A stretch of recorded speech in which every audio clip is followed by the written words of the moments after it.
Hello, this is Kelly Phillips for paperbeadrollers.com.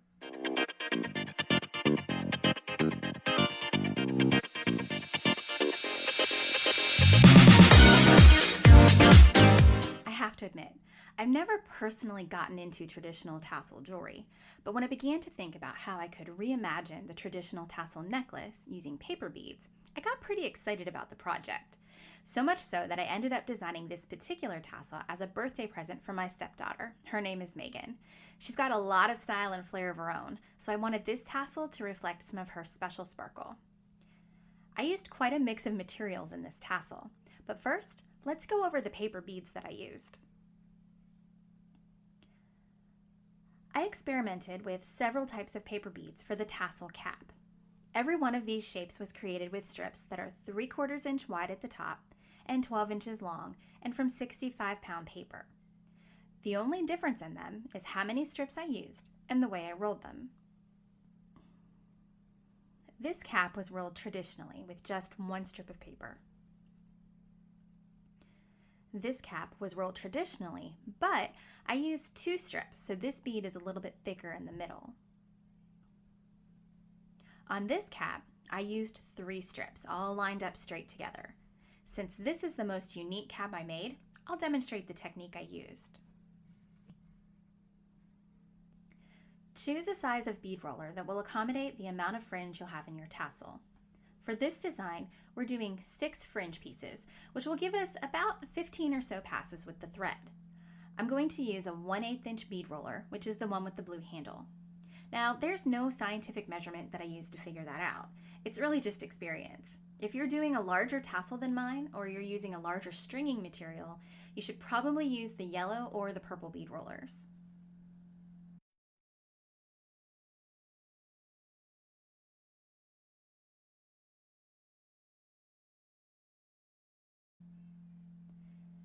If the slot in your bead roller isn't wide enough for all 3 strips, you can slide the first one into the slot and then slide the other strips right up to the edge. Hold them in place and then wrap them tightly around the roller. This is a rolling technique I normally use for a drop style paper bead. Because these strips were cut in a triangular shape rather than the drop bead shape, it creates more of a triangular look to the finished bead. I'll link my last drop bead tutorial down in the description so you can check that out if you haven't seen it yet.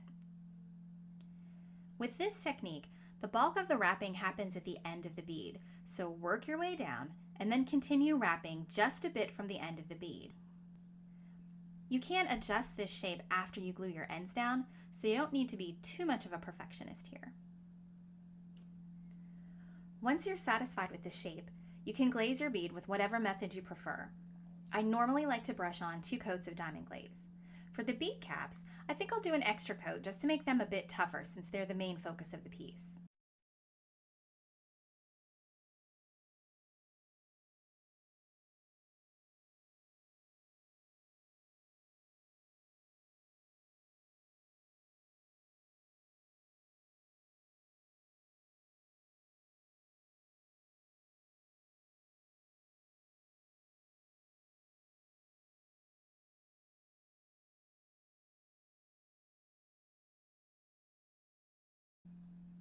I used one other type of paper bead for this project in 2 different colors.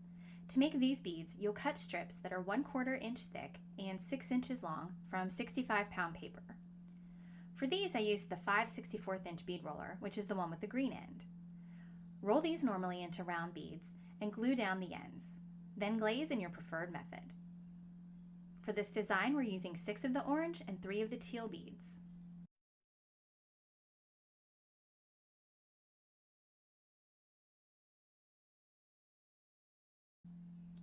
Now that your paper beads are ready to go, let's see what other supplies you need. You'll need some nylon beading thread in a color that matches your project. I chose gold. A 10mm jump ring.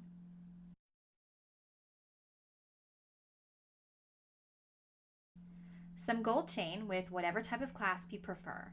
I chose to use a lobster clasp attached with 6mm jump rings. A bottle of super glue. I recommend the liquid rather than the gel. And now let's look at our beads.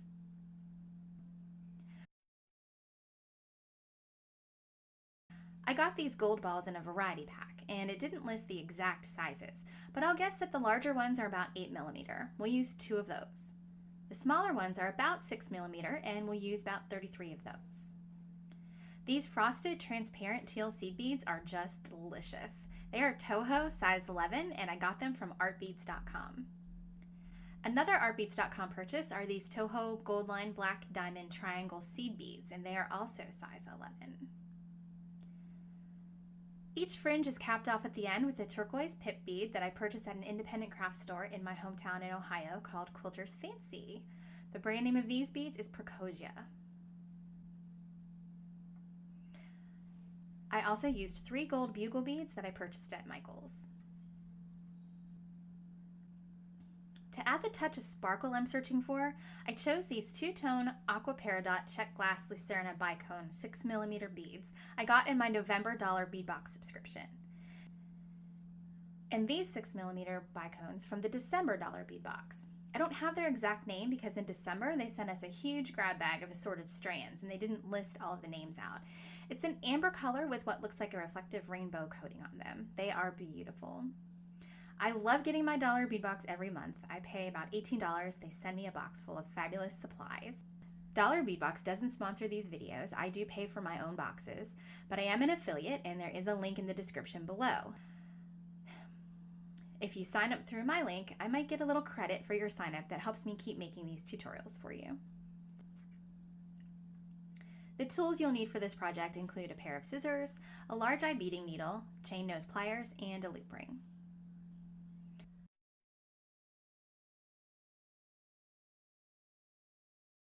Let's get started. We're going to use one continuous 63-inch piece of thread for all of the fringe, knotting it off for security as we go. Take the 10mm jump ring and tie it to the thread, leaving approximately a 10-inch tail.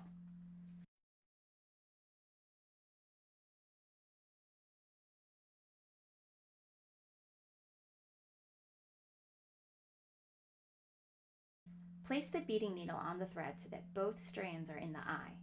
String a large gold bead, the paper bead cap, and a second large gold bead onto the thread.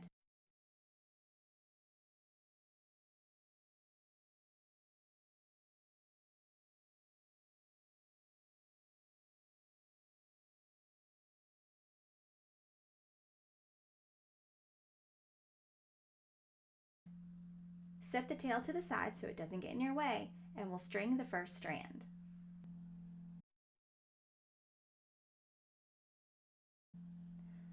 The pattern for the lighter strands are 7 diamond seed beads,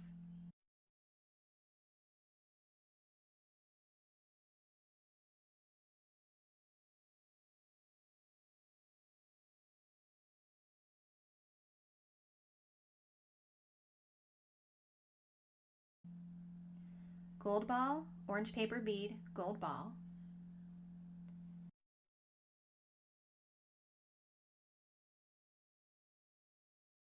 two diamond seed beads, a gold ball,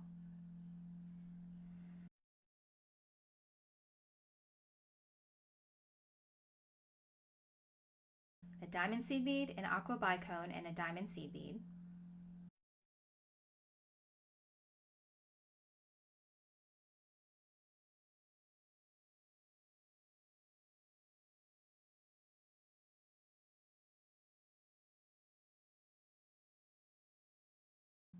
a gold ball,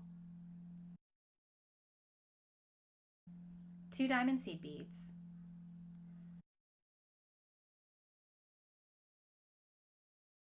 a gold ball, a paper bead, and a gold ball,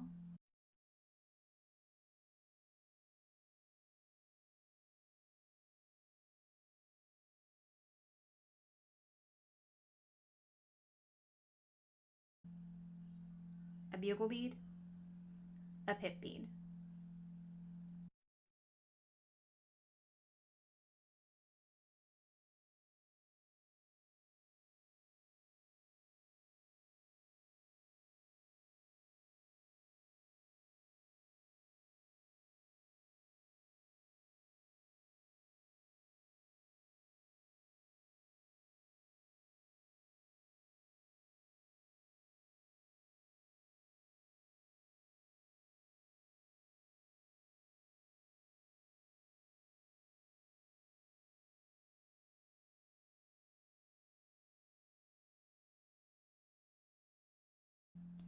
Now, run the thread back up through all of the beads in the strand.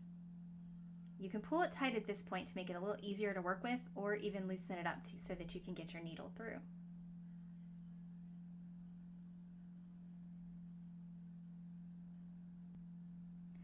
Take it all the way up to your jump ring.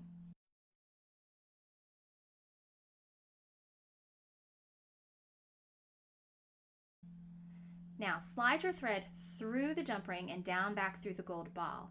Make sure you're actually going through the jump ring so that your thread catches. That's what's going to hold your tassel onto the cap. Bring your thread back out at the second gold ball.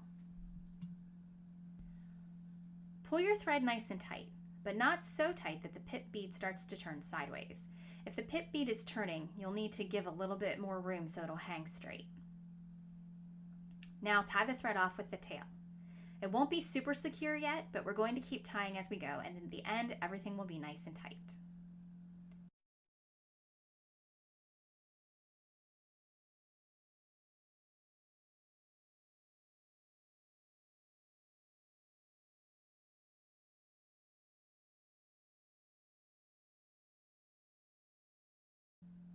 Now let's do a dark strand.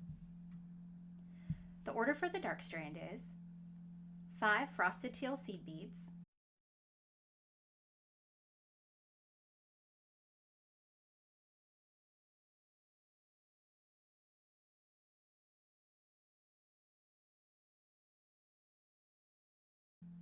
a gold ball, and 1 frosted teal seed bead,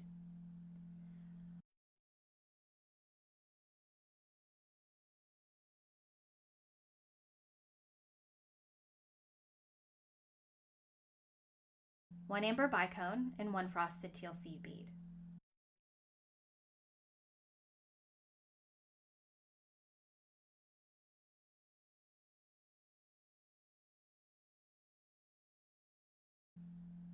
One diamond seed bead,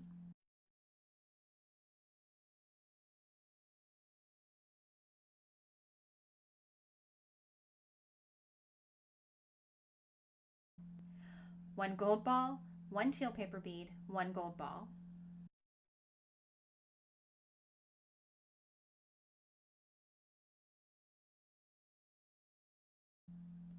one diamond seed bead, 2 frosted seed beads, and 1 diamond seed bead.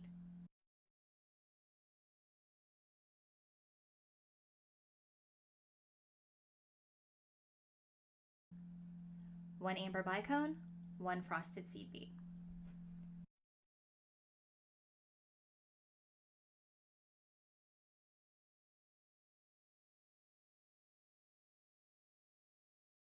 One gold ball,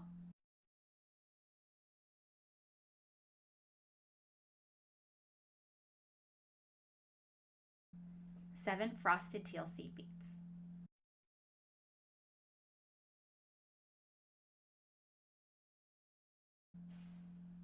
One gold ball and 2 frosted teal seed beads, and a pip bead.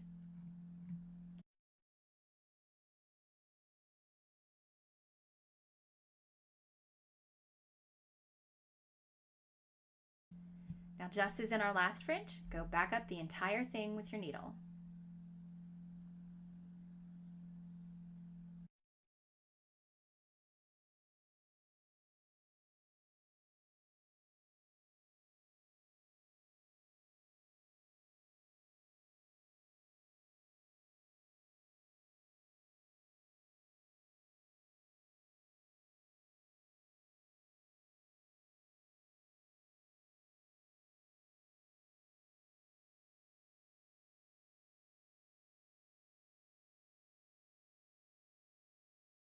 Loop your thread through the jump ring and back down to the last large gold ball. Pull the strand tight, but again, not so tight that the pip turns sideways. Tie off to your tail and you can start your next fringe. I'm going to skip through the next few fringes and show you how to finish off with the last fringe piece. Now, I ended with the thread from my last fringe sticking out the top of the bead cap here. Now I'm going to use the tail to do my last fringe. Since I have 3 dark fringes, this one will be a light fringe. So I'm going to go ahead and string my beads on here as usual.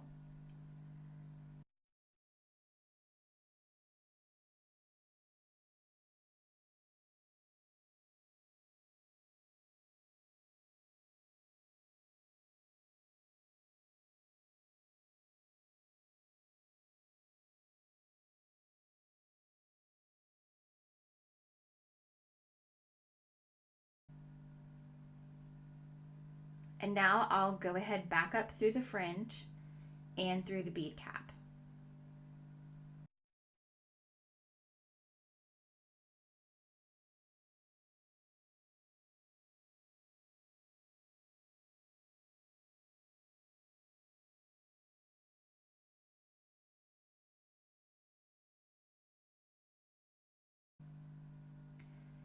Now that I have both strands up here at the top, I'm going to put them both on my beading needle, and I'm going to take them with one last loop around my jump ring. And this time I'm coming out just under this first gold ball. This is where I'm going to tie off and clip the two tails.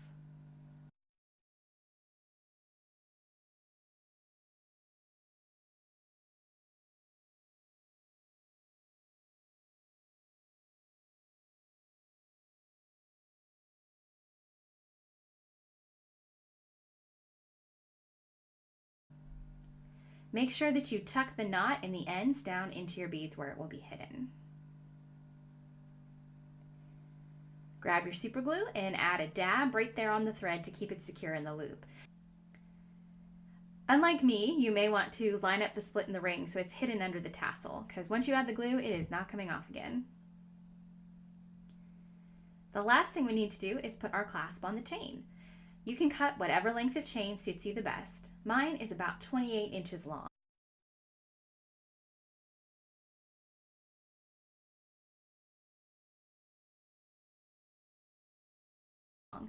And I'll use a jump ring on this end.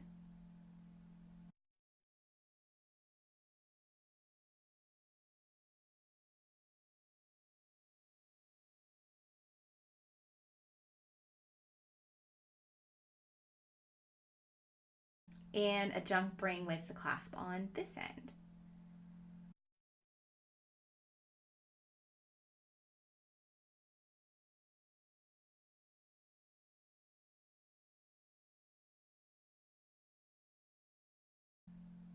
And there you go, a beautiful sparkly tassel with a paper bead tassel cap and paper beads in the fringe. I would love to see what kind of tassels you design with this technique. Feel free to share your finished project photos on my Facebook page. In the meantime, be sure to subscribe to my channel and hit that little bell so you get notified whenever new tutorials go up. See you next time.